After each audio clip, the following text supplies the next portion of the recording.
Okay, guys, we're going to have a chapter of uh, Shutting Out the Sky read aloud. I know you have Learning Ally, but I can use this on Edpuzzle a little bit easier. So let's get started. A new language, a new life. We had to visit the stores and be dressed from head to foot in American clothing. We had to learn the mysteries of the iron stove, the washboard, and the speaking tube. We had to learn to trade with the fruit peddler through the window and not to be afraid of the policeman. And above all, we had to learn English. Mary Antin. Above all, we had to learn English. After 2 weeks of peddling, Marcus Ravage traded in his chocolates for toys. Toys, at least, wouldn't spoil if he couldn't sell them right away. Soon Marcus was earning enough to pay his landlady, Miss Siegel, 50 cents a week for his bed. Not only that, he was usually able to treat himself to a hot evening meal at his favorite Romanian restaurant on Allen Street. The bustling restaurant felt warm and cozy after a day spent outside on the cold streets. Here, Marcus made friends with other Romanian immigrants. They shared news from back home and tried to make sense of this strange new place and language. Sometimes a musician would play and sing an old familiar song, and Marcus would join in. More than once he had to wipe away a tear, thinking of his parents back home. For a while Marcus was satisfied with his life. Then he began to notice boys his own age speaking English and carrying heavy stacks of books. These boys, Marcus realized, were going to school. Marcus decided he didn't want to be a peddler all his life. He found a regular job in a tailor shop.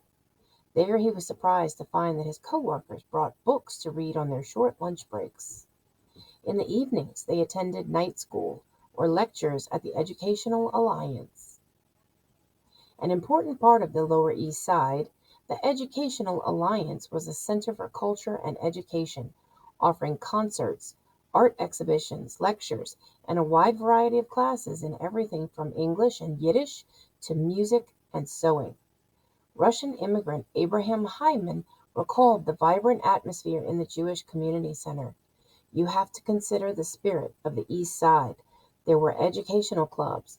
Everyone was reading newspapers and reading books. The spirit itself was electric. Ambition to get out of this poverty. Encouraged by his new friends, Marcus began to venture out to lectures too. Then he enrolled in night school, studying English, German, and algebra. It wasn't easy to go to night school after working long hours in the shop. I cannot tell you how we did it, Marcus later wrote. I only remember that I would sit and puzzle over X's and Y's from the time I got home at 11 o'clock until my eyes would give out, and at 7 in the morning I would be back at the machine sewing shirts.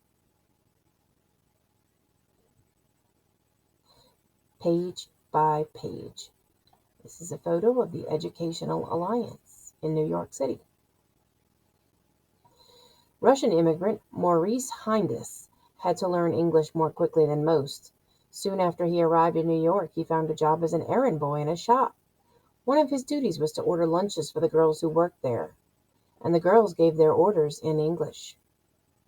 On his first day, an Italian girl named Lena showed him how to write down the orders and go to a nearby lunch counter to buy the food. Maurice followed along in a daze. How was he ever going to get it right?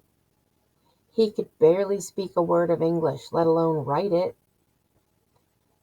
The next day Maurice took the lunch orders alone. He tried to write them down as best he could, some words in Russian, some phonetically. But when he read off the lunch order, the large, stern man behind the counter began to shoot questions at him so fast Maurice could only shrug. The man snatched the paper from Maurice's hand, stared at it in confusion, scowled, and began to fill the orders. Children's Aid Society. Maurice brought the lunches back and handed them out. When the girls opened their packages, they began to laugh and yell and complain, exchanging sandwiches, cakes, and pies, and wanting to know where their missing items were. Maurice felt like giving up, but Lena's mother called him to her work table, giving him a piece of cake, and mumbled in sympathy, "Gute boy, gute boy." At last, giggling and teasing, Lena taught him some basic words so he could go do the job. Maurice learned quickly. In less than a week, I could go about and take orders by myself and write them in English, and only rarely get them so badly mixed the girl who ordered a frankfurter without mustard received a corned beef sandwich with mustard. And what did Maurice buy when he first got paid? A Russian English dictionary. Maurice bought a novel and began to try to read it. Each time he saw a word he didn't know, he copied it on a piece of paper. After he finished each page, he looked up the words he didn't know in his new dictionary, then read the page again until he could understand it. Maurice did this page by page until he finished the book. It was slow going, but he didn't give up. Every day more of the strange sounds took on meanings as words arranged themselves into sentences. A new adventure. By the time Maurice Hindis had been in New York a year, he had taught himself English, spending countless hours at the library and attending many lectures. More than anything, he wanted to go to high school. But would an American high school let him in? Maurice went to see Dr. Frank Rollins, principal of Shusvent High School. Maurice waited anxiously in the waiting room. His heart was pounding so hard he felt Dr. Rollins would be able to hear it. Maurice didn't think he had much of a chance of getting into school. Although he'd completed elementary school in Russia, he had never attended school in America. He would probably be asked to take an entrance exam in English. Could he pass it? I trembled all over as I went to Dr. Rollins' office, Maurice remembered. Dr. Rollins greeted him with a broad smile. He talked to Maurice about his studies, then asked him to write out some answers to questions in English. When Maurice finished, he passed the paper to Dr. Rollins and watched anxiously as the principal read it. After a few long minutes, Dr. Rollins looked up and smiled. Maurice, he said, was welcome to start school on Monday. My head swam with triumph, said Maurice. He could attend high school in America. Nobody had asked a single question about my family's social standing, economic condition, or religion. Tuition would be free. Books, too, would be supplied. I strode down the street, feeling as though I had suddenly entered into a new life and a new adventure. Jewish school in Hester Street tenement. Rush, rush, rush. Although a free public education was one of the benefits of living in America, many immigrant families couldn't make ends meet without at least some of their children working either full or part-time. Instead of playing sports in his new high school, Maurice Hindis took a job as an errand boy in the afternoons. Leonard Covello had begun working when he was only 12, delivering bread for a bakery before school. Leonard's job started at 4:30 each morning. After gulping down a roll and some coffee mixed with bread, he made his way through the empty streets, pulling a wagon made from an old packing crate and baby carriage wheels. Leonard wanted to carry a lantern, but it was too hard to manage along with the bags of bread. So often he would find himself in dingy, dim apartment buildings where he had to grope along, banging into walls, stepping on cats, and hearing rats scurry out of the way. And he always kept a wary eye out for janitors' dogs. It was rush, rush, back and forth from the bakery until all the orders were delivered, Leonard remembered. Then I had to run home and get ready for school. For this work I received $1.75 a week. It was not very much, but it helped a great deal when meat was 12 cents a pound and milk 6 cents a quart. Sometimes Leonard felt like giving up, but then he would see his father come home exhausted from work night after night. In me you see a dog's life, Leonard's father said. Go to school, even if it kills you. Night schools.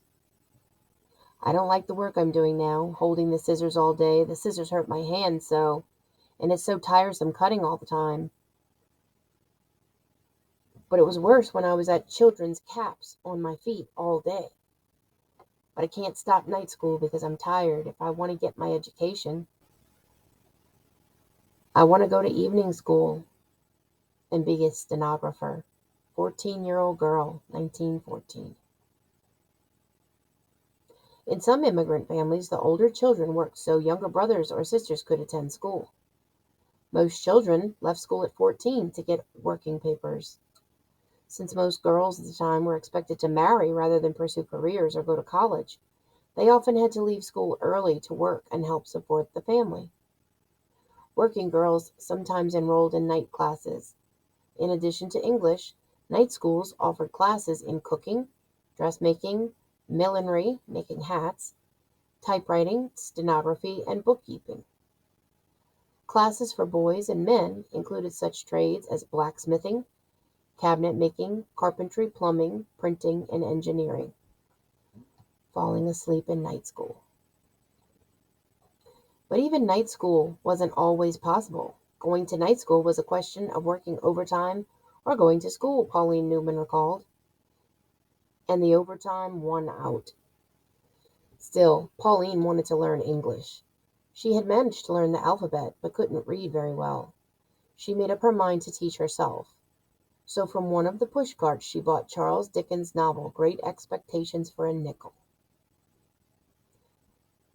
After working all day, I sat down in the classroom. It was so nice and warm. I just fell asleep. I started to snore something terrific. The teacher came over and shook me, and that was the beginning or the end of my formal education in this country. Abraham Gamberg.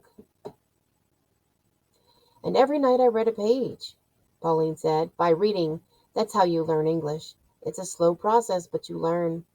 I happened to want this thing enough to stick with it. Although Pauline couldn't pursue a formal education, living on the Lower East Side meant she had opportunities to attend lectures on art, literature, and politics. As Pauline became involved in labor unions and in socialist politics, her circle expanded. She began to make friends who spoke English instead of Yiddish. Pauline Newman didn't give up because she had a goal. She wanted to learn to speak and read English not just for her own benefit, but to help thousands of her fellow workers in the fight for better conditions. Children, schools, and parents. A child that came to this country and began to go to school had taken the first step into the new world. But the child that was put into the shop remained in the old environment with the old people, held back by the old traditions, held back by illiteracy. Rose Cohen. As young immigrants learned English, met new people, and adopted American customs, they sometimes felt caught between the world of their parents and their new world. At school, American teachers didn't always understand the backgrounds and cultures of immigrant children. Often the child's first language and culture were viewed as inferior. Leonard Covello recalled that none of his elementary school teachers talked about Italy, the Italian language, or famous Italians, except for Columbus.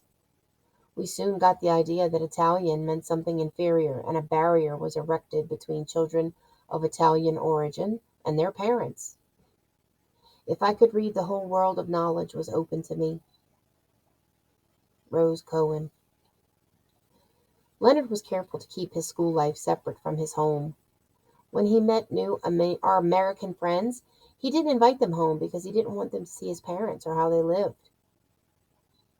And he never wanted his mother to meet his teachers. He felt embarrassed that she didn't speak English and still dressed like a foreigner. Leonard and his friends didn't share problems at school or in the streets with their parents either. How could parents understand, he later wrote. Parents belonged in one of the many separate, watertight compartments of the many lives we lived in those days. Once in high school, Leonard took second prize in a physical education chinning contest. Although he was small, his arms were strong from hard work. Leonard was so proud of his achievement he couldn't resist sharing the news at dinner, but he didn't get the reaction he expected. Leonard's father threw down his napkin and in a burst of anger cried, "There is hardly enough to eat in the house. We kill ourselves. We work so that he can have some future, and he spends his time at school playing?" Leonard tried to explain that physical education was part of school. His father only became angrier, saying that if all Leonard cared about was playing or being a strong man, he should stop school and go to work. His father was sacrificing so Leonard could learn and get a good job someday, not so Leonard could spend his time playing in school. Physical education.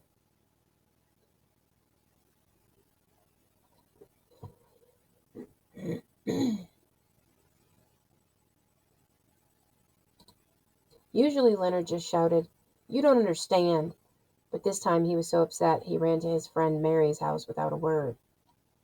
It was not important how strong he was, Mary reminded Leonard. The important thing was that the contest had made him feel better. "You're just as good as the next fellow. That's what you should have explained to your mother and father." Girls' physical education.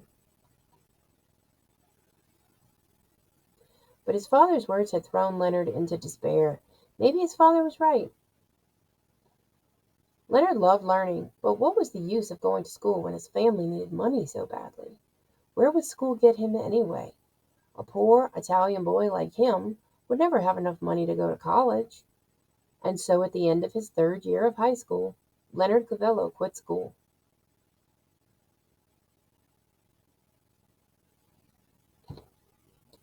All right, that's the end of our chapter, guys. And good luck.